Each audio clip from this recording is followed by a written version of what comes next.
कोकणातील प्रत्येक अपडेट जाणून घेण्यासाठी आजच माझे कोकणच्या सोशल मीडिया प्लॅटफॉर्मला लाईक, फॉलो आणि सबस्क्राईब करा।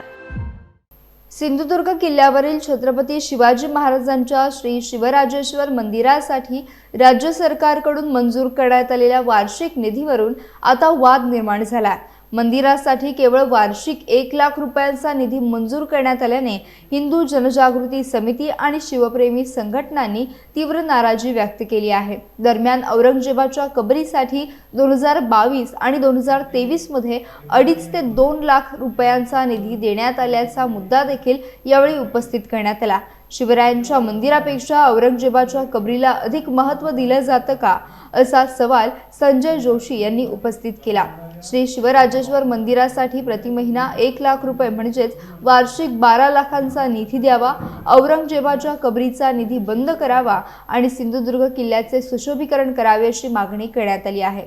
मागण्या मान्य न झाल्यास राज्यभर तीव्र आंदोलन छेडण्याचा इशाराही समितीकडून देण्यात आला आहे। नमस्कार, मी संजय जोशी, हिंदू जनजागृती समिती सिंधुदुर्ग जिल्हा समन्वयक।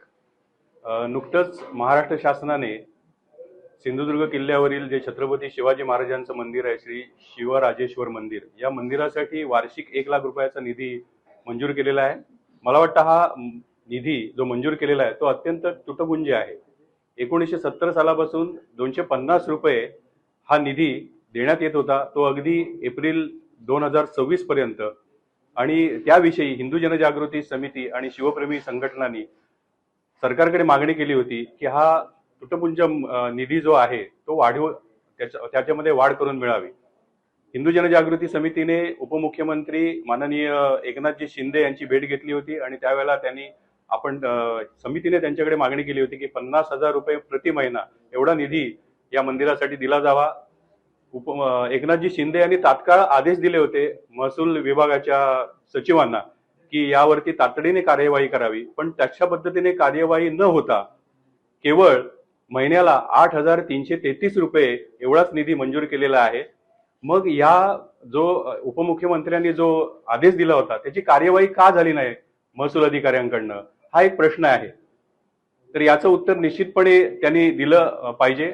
म्हणजे ज्या छत्रपती शिवरायांनी हिंदवी स्वराज्याची निर्मिती केली, ज्यांच्यामुळे आमच्या गोमाता वाचल्या, ज्यांच्यामुळे आमच्या माता भगिनींची अब्रू वाचली, ज्यांच्यामुळे आमची मंदिरं वाचली, ज्यांच्यामुळे आमची धर्म आणि संस्कृती वाचली, त्या छत्रपती शिवरायांची त्यांच्याच महाराष्ट्रामध्ये अशा प्रकारची अवहेलना होत असेल तर हे शिवप्रेमी किंवा हिंदुत्ववादी संघटना कदापिही सहन करणार नाही। आज इकडे छत्रपती शिवाजी महाराजांच्या मंदिरासाठी वार्षिक 1 लाख रुपये निधी दिला जातोय, मात्र तिकडे क्रूरकर्मा औरंगजेबाच्या कबरीसाठी मात्र दुप्पट निधी दिला जातोय। 2022 मध्ये 2.5 लाख रुपये आणि 2023 मध्ये 2 लाख रुपये या कबरीसाठी निधी दिला गेलेला आहे। म्हणजे या प्रशासकीय अधिकाऱ्यांच्या लेखी छत्रपती शिवरायांचं मूल्य औरंगजेबापेक्षा कमी आहे का, असा एक प्रश्न इथे निर्माण होतोय। आणि म्हणूनच याचा आम्ही निषेध करत आहोत की हा निधी आहे तो वाढवून मिळावा आणि अजून म्हणजे प्रति महिना 1 लाख रुपये हा निधी देण्यात यावा, म्हणजे वार्षिक 12 लाख रुपये निधी देण्यात यावा। एवढंच नव्हे तर औरंगजेबाच्या कबरीसाठी जो निधी दिला जातोय तो ताबडतोब बंद करण्यात यावा आणि सिंधुदुर्ग किल्ल्याचं सुशोभीकरण करण्यात यावं, अशी आमची या निमित्ताने मागणी आहे। आम्ही जी मागणी केलेली आहे त्याची जर पूर्तता झाली नाही तर आम्ही सनदशीर मार्गाने संपूर्ण महाराष्ट्रभर आंदोलन करणार आहोत। सर्व आमदार असतील, मंत्री असतील, त्यांना ठिकठिकाणी आम्ही निवेदन देणार आहोत आणि सनदशीर मार्गाने रस्त्यावर उतरून आम्ही निश्चितपणे या निधी वाढवण्यासाठी आपण आंदोलनाचा मार्ग हा स्वीकारणार आहोत। नमस्कार।